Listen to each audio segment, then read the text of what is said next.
En Uniminuto Radio, una voz. Bien, don Darío, muchas gracias por atender nuestra llamada. Saludos desde Colombia. Muchas gracias. ¿Cómo se encuentra hoy, don Darío? Pues estupendamente bien. Aquí ya es el comienzo de la tarde y en el despacho dispuesto a trabajar. Bueno, don Darío, pues gracias por atender nuestro llamado. Nuestras preguntas están orientadas a generalidades precisamente de su rol como director de la Real Academia de la Lengua y de las academias de la lengua a lo largo de Hispanoamérica. Cuéntenos, don Darío, en tantos siglos, ¿cuáles consideran que son los aportes más importantes de nuestra lengua? Fundamentalmente, creo yo, el mantenimiento de una unidad que es admirable y que podemos comprobar continuamente. Por ejemplo, usted desde Colombia me está haciendo unas preguntas que yo entiendo sin la menor dificultad y espero que también mis contestaciones a usted y a su auditorio le resulten igualmente transparentes y claras, ¿no? Eso es magnífico porque había precedentes cuando las repúblicas americanas iniciaron su proyecto de independencia a partir de 1820, hubo voces que anunciaban que al español le iba a pasar lo mismo que al latín, la fragmentación y la compartimentación en lenguas distintas, ¿no? Esto realmente no ha ocurrido y en gran parte es uno de los logros que nuestra lengua común nos ha proporcionado, ¿no? Ahora, don Darío, ¿cómo se trabaja el tema de esos modismos y las palabras que surgen en los distintos países? ¿Hay acaso versiones especiales de los diccionarios según el país? Vaya por delante lo que acabo de decir, que además los lingüistas lo demuestran de manera estadística. Lo que llamamos el español general, es decir, la lengua básica con las palabras más utilizadas, es muy unitaria en el conjunto de la comunidad hispanohablante. Por supuesto, esto no significa en modo alguno uniformidad y no significa tampoco acallamiento de las voces específicas de un país, de una región, pero esto ya sabemos que es una cadena sin fin. También los grupos sociales dentro de un mismo país tienen idiolectos específicos, tienen maneras acordadas entre ellos de referirse a las cosas que a veces no son comprensibles para personas que pertenecen a otro grupo dentro de la misma comunidad nacional, ¿no? Es decir, es el equilibrio entre unidad y variedad que es enriquecedor y muy sano, y yo creo que en el caso del español estamos haciendo todo lo posible para preservarlo. Evidentemente existen los diccionarios de las voces específicas de cada uno de los países de la comunidad hispanohablante. Luego también hemos publicado con la Asociación de Academias de la Lengua Española en el año 1910 un diccionario de americanismos. Pero en el diccionario de la lengua española hay un número elevadísimo de términos americanos que ya pertenecen a ese bagaje común del español general. Ahora, don Darío, ¿por qué se perdió el buen uso de la ortografía, la puntuación o el respeto a la gramática? ¿O es tan solo una sensación? Aquí lo fundamental es la educación, los sistemas educativos. Las academias podemos hacer lo que ya estamos haciendo. Elaboramos las gramáticas, los diccionarios, las ortografías. Pero luego cada uno de nuestros países tiene un sistema educativo que llega a toda su ciudadanía. ¿Y qué objetivo mejor que a través del sistema educativo propiamente dicho, que nuestros ciudadanos, que nuestras ciudadanas desde pequeños vayan adquiriendo el uso más conveniente, más oportuno y más preciso del idioma, porque esa es el arma mejor que van a tener para el desarrollo de su personalidad, para entenderse con los demás, para defender sus derechos, etcétera, ¿no? Es decir, la clave está en los sistemas educativos. Bueno, buenos días. Escuchando sus interesantes aportes. Bueno, yo soy profesora principalmente de literatura, pero me he ocupado de... Bien. Yo también. Bueno, muy bien. En este sentido, el problema de la lectura y la escritura en la universidad pues siempre es algo que nos preocupa. Estamos conscientes de que la lengua es algo que está en permanente cambio, ¿verdad? Pero sin embargo, como usted dice, estoy totalmente de acuerdo. En el caso, por ejemplo, de la formación del programa que me acoge como profesora de literatura, es forma profesionales en comunicación social, periodismo. Creo que a ellos lo que más les conviene es un uso adecuado de la lengua, donde sean capaces de reconocer, por ejemplo, en el caso de los términos, cuáles son más adecuados, en el caso de las estructuras de los artículos que puedan presentar u otras formas, otros géneros por los cuales tengan que transitar, digamos, en su formación.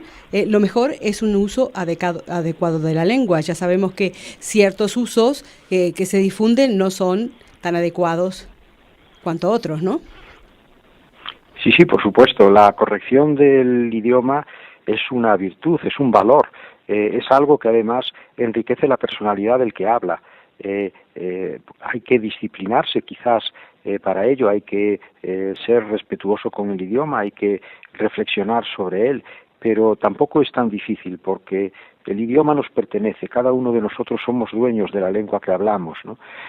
Y como tal el dueño de ella tenemos que procurar cuidarla. No digamos, por ejemplo, los profesionales de la comunicación.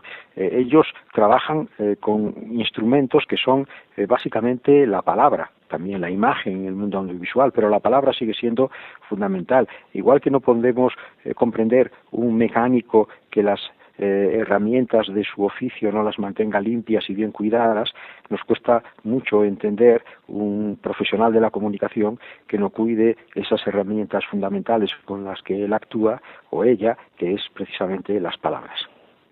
Sí, estoy totalmente de acuerdo con eso.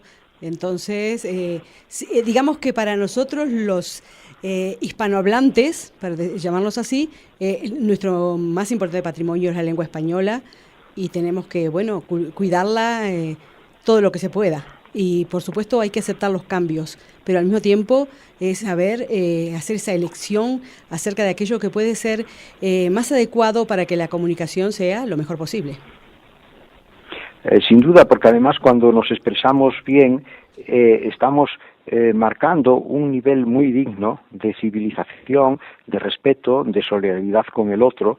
La lengua no solo es un instrumento para comunicar, es también una forma de conducta, de modo que la lengua nos define en cuanto personas y el buen uso de la lengua acaba definiéndonos como personas buenas en el sentido más pleno de la palabra. Bien, don Darío, ¿cuál de los oficios o profesiones le aporta y le quita a la vez a la lengua española?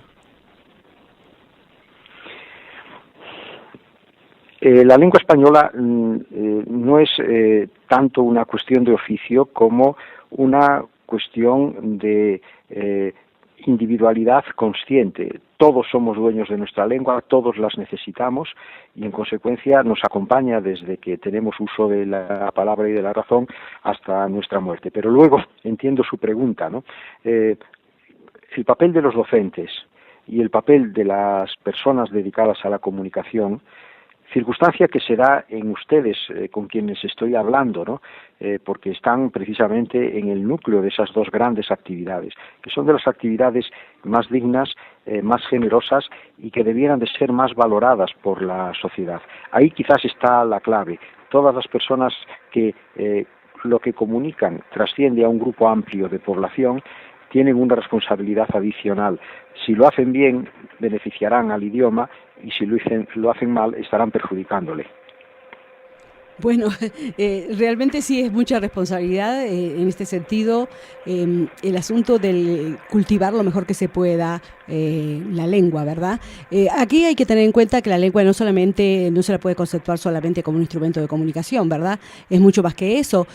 Como decía hace un rato, es un patrimonio de nosotros los hispanohablantes, pero además hay que tener en cuenta que la lengua tiene un carácter estético, es la estética del lenguaje. Entonces, en ese sentido, aquí tenemos un ejemplo brillante en Colombia, que es el de Gabriel García Márquez, ¿verdad? Entonces, tenemos que pensar en todas esas cosas en el sentido de que, bueno, ¿cuáles son los productos a futuro que tenemos en relación con el idioma que hablamos? Sí, la utilización más sublime de la lengua es la que hacen los poetas, sin duda alguna, porque con las palabras de todos lo que el poeta francés Mallarmé llamaba las palabras de la tribu, crean belleza, crean la expresión más perfecta de la estética, y además lo hacen prácticamente sin ningún insumo. Un escultor para esculpir necesita granito, necesita mármol, necesita hierro o madera. Un pintor necesita los colores, los aceites, los lienzos. En cambio, un poeta exclusivamente con algo que nos pertenece a todos, que es una propiedad comunal, crea una belleza verdaderamente conmovedora, ¿no? Y en eso, además, los hispanohablantes tenemos que sentirnos muy orgullosos, porque las realizaciones estéticas, literarias de nuestra lengua se encuentran entre las mejores de la historia de la humanidad, ¿no? Usted ha mencionado el nombre de un escritor colombiano recientemente fallecido, que es un auténtico genio de nuestro idioma. Es un escritor equiparable a los otros grandes nombres que todos tengamos en mente, desde Cervantes hasta hoy en día.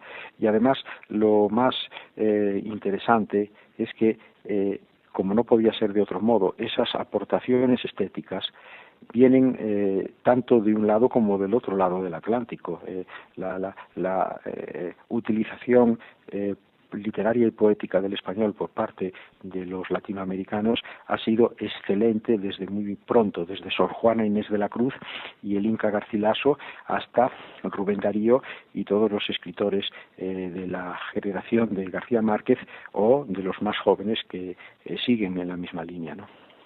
No, ya que estábamos hablando de uno de los genios de la literatura hispanoamericana, como Gabriel García Márquez, pues nosotros como colombianos en algunos momentos también hemos escuchado de gente de otros países que gustan de la manera como nosotros los colombianos hablamos, como nos suena el español.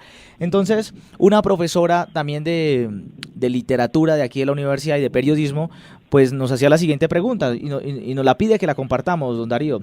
Se trata sobre si es real o no ese imaginario de que Colombia habla un buen español. Si usted cree que eso es cierto, si fue cierto, ¿cuándo dejó de serlo? Quiero que nos hable un poco de eso, don Darío. Sinceramente, yo creo que la buena fama que tiene el español de Colombia es totalmente justificada, ¿no? Evidentemente después tenemos que matizar, no se puede definir globalmente el uso del idioma por parte de todo un conjunto de un país grande como es Colombia, ¿no? Pero hablando en términos generales y con esa salvedad, sin duda alguna, así es. Hace 2 semanas, precisamente desde Radio Caracol, me hacían una pregunta al respecto que iba en otra dirección. Me decían que una persona se había dirigido a ellos para que me preguntaran si era verdad que los españoles hablábamos muy mal el español, ¿no? Y yo les decía que no se puede generalizar, pero que no tanto es que los españoles hablemos peor o el español, sino que, por ejemplo, los colombianos lo hablan tan bien que nos sorprende muy positivamente la dignidad con que se expresan, y eso nos estimula a mejorarnos y a darnos cuenta de los defectos y los errores que nosotros mismos podamos cometer. Bueno, como lingüista solamente me queda parafrasear algo que siempre se ha dicho, y es que la mejor manera de hablar para cualquier lugar, país, región, es la de ese lugar, ¿verdad? Eso primero que todo. Entonces, el mejor español para los españoles es el de la variante ibérica, como yo suelo decirle, y para nosotros, por ejemplo, yo soy del Río de la Plata, a pesar de que estoy en Colombia, y para los rioplatenses la mejor versión es la de nosotros, y para los colombianos, sin duda. Yo creo que el prestigio del español colombiano, también estoy de acuerdo con usted en el sentido de que es un español que tiene sus méritos, digamos, se debe precisamente a la literatura. Conceptúo que la literatura colombiana es una literatura muy importante, con enormes poetas. Bueno, no sé si es cuestión de nombre, por ejemplo, León de Greiff, muchísimos que se podrían nombrar ahora. Entonces, la producción poética aquí en Colombia es importantísima. Y bueno, y también, por supuesto, la narrativa, sin duda, el mérito de García Márquez y de otros escritores de muy buen carácter gramatical. No sé, hay otros no tan conocidos. Se me ocurre nombrar en este momento a Germán Espinosa y a muchos otros con él. Entonces creo que la literatura colombiana sí tiene un carácter muy especial, y es un mérito de la lengua española o del uso que ellos hacen, los escritores, de la lengua española. Sí, estoy de acuerdo con esa afirmación característica de los lingüistas de que la lengua mejor es la que se habla en un determinado lugar, pero es que yo me considero que mi lugar como hablante del español no es España, mi lugar es el conjunto de los países que hablamos español. Yo cuando voy a América, y voy con mucha frecuencia, allí me encuentro en mi sitio, en mi lugar, y por lo tanto el español que se habla allí es el mejor para mí porque es también el idioma del lugar en el que yo me encuentro y en el que yo me sitúo, no solo de manera intelectual, sino también de manera cordial, de manera casi diríamos visceral. En cuanto a la literatura, creo que antes también mencionaba yo que podemos sentirnos muy orgullosos del patrimonio estético y literario de nuestra lengua. Fíjese usted, por ejemplo, en el caso argentino, ¿qué país puede ofrecer un elenco de figuras como Borges, como Cortázar, como Bioy Casares, como Mujica Laínez, los autores de un periodo de tiempo bastante reducido y con toda esta, extraordinaria proliferación, ¿no? Es verdaderamente asombrosa esa concentración de genios literarios en países, incluyendo también países que tienen una demografía más reducida, y estoy pensando pues en el caso de Cuba, en el caso de Uruguay, Rubén Darío, el gran poeta del español del siglo XIX, es nicaragüense, y así tantos y tantos ejemplos más. Miguel Ángel Asturias, el primer novelista en español que llevó el Premio Nobel de Literatura, es guatemalteco. Podemos sentirnos muy orgullosos de todo esto. Don Darío, y ya que hablamos de esa proximidad, de esa hermandad que tenemos entre España e Hispanoamérica, ¿cómo se está trabajando con la Asociación de Académica de la Lengua Española y la RAE? ¿Cómo viene trabajándose ese mano a mano? Trabajamos codo con codo, en un plano de absoluta igualdad. La propia asociación, que se constituyó por una iniciativa del presidente de México, Miguel Alemán, en el año 51, estableció que la presidencia le correspondiera a la Academia Española, y la Academia Española la ejerce, pero con esta voluntad de equilibrio, de colaboración y de hermandad entre todos nosotros, ¿no? Esto ha cuajado en una noción que es la política panhispánica del español. Por ejemplo, en el año 9 publicamos una gramática que tiene más de 4.000 páginas, que es una gramática auténticamente panhispánica, en donde están recogidas las reglas gramaticales del español, pero no solo desde una visión peninsular española, sino con todas las variedades, que por cierto no son muchas, de construcciones gramaticales propias de América. Y en ello seguimos, en ello estamos con el diccionario, también lo hemos hecho con la ortografía. Siempre hay que perfeccionar esta línea y esta tendencia, porque siempre queda mucho por hacer. Somos la suma de 22 academias, incluyendo la filipina y la norteamericana de la lengua española. Y por cierto, este año se incorporará la Academia Ecuatoguineana de la lengua española, porque en la Guinea Ecuatorial, en África, existe también el español como lengua oficial y hay una comunidad muy activa en el uso del idioma, ¿no? Es decir, es un reto en el que siempre estamos, es un camino absolutamente irrenunciable y es el sino de nuestra lengua del que viene esa unidad a la que yo me refería al comienzo de esta gratísima conversación que estoy manteniendo con ustedes. Bueno, quisiera agregarle una pregunta y tiene que ver con las políticas lingüísticas sobre la lengua española. Digamos que han mejorado y que antes no eran tan buenas, y creo que algo de esa mejora tiene que ver con la existencia, que no es tan bastante reciente, del Instituto Cervantes, que pues se ocupa justamente de la difusión de la lengua española entre las regiones donde la lengua española no es la lengua materna. Entonces, ¿usted cree que en ese sentido hay mejores políticas sobre la lengua española, que es una lengua tan importante, que tiene presencia en tantas regiones del mundo? Por ejemplo, al oírlo hablar a usted, recordaba que el Instituto Cervantes en Manila quizás es uno de los que tiene mayor actividad cultural. Sí, pero fíjense, el Instituto Cervantes y la Academia Española son dos instituciones que se complementan muy bien. El Instituto Cervantes fue creado hace 25 años, la Academia Española fue creada hace 300. El objetivo de la Academia es contribuir a la unidad del español allí donde se habla español. El objetivo del Instituto Cervantes es contribuir a la difusión del español donde no se habla español. El ejemplo de Filipinas que usted trae a colación es muy interesante porque Filipinas, habiendo sido una parte del Imperio Español, uno de los últimos países que consiguió su liberación y su independencia en 1898, sin embargo, es un territorio en donde en este momento casi podríamos decir que tiene más tarea el Instituto Cervantes que la Academia Española. Es decir, es un territorio en donde importa más conseguir que se empiece a hablar el español a mantener el español que se habla, que tiene una posición muy débil allí en Filipinas. Todo lo contrario de lo que sucede en los países americanos. Don Darío, finalmente 2 preguntas muy básicas y también me excusas si de pronto son muy salidas de la conversación que tenemos en esta mañana tarde allá en España.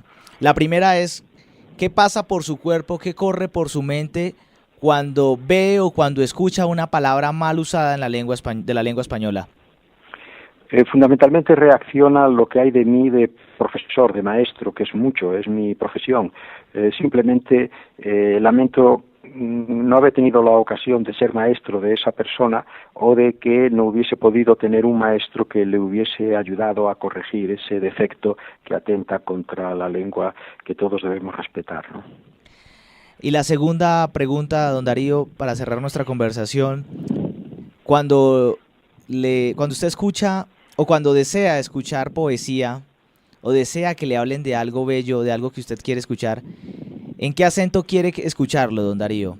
¿Sí? Tengo que reconocer que el acento del español peninsular, por ejemplo, que no es seseante, es decir, ya saben ustedes que muchos de los rasgos característicos del acento americano también se dan en más de la mitad del territorio español. Todo lo que es la España del Sur y la España insular canaria, pues tiene, por ejemplo, el fenómeno del seseo y en parte también el voseo, ¿no? Yo tengo que reconocer que la modulación, el acento poético hispanoamericano me resulta especialmente seductor. Añade un valor más a lo que es el eco de las palabras del castellano. Don Darío, 1000 gracias por atender nuestra conversación aquí en Colombia. Le deseamos muchos éxitos y quedamos pendientes para las celebraciones del Día del Idioma en todos los lugares donde nuestra lengua está ahí presente. Muchísimas gracias por su atención. Ha sido un placer hablar con ustedes y quedo a su disposición. Gracias. Feliz día. Feliz día.